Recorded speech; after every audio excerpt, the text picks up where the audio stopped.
ఓమ ఆకు, ఓమ చెట్టు. మీలో ఎంతమందికి తెలుసు ఈ ఓమ ఆకు?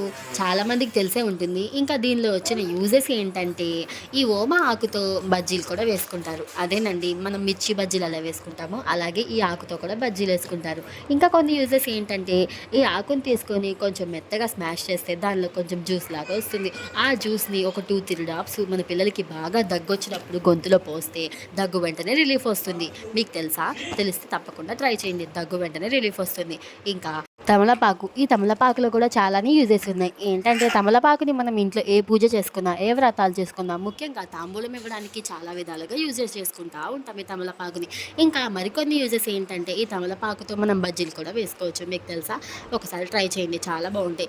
ఇంకొన్ని యూజెస్ ఏంటంటే తమలపాకుని తీసుకొని దానికి కొంచెం పిల్లల విక్స్ రాసి, ఇంకా కొంచెం పసుపు రాసి దాన్ని కొంచెం హీట్ చేసి మన పిల్లల మాడుకు పెడితే జలుబు వెంటనే తగ్గిపోతుంది. ఇంకా మరిన్ని టిప్స్ కోసం మన ఛానల్‌ని లైక్ చేసి, సబ్స్క్రైబ్ చేసి, షేర్ చేయండి.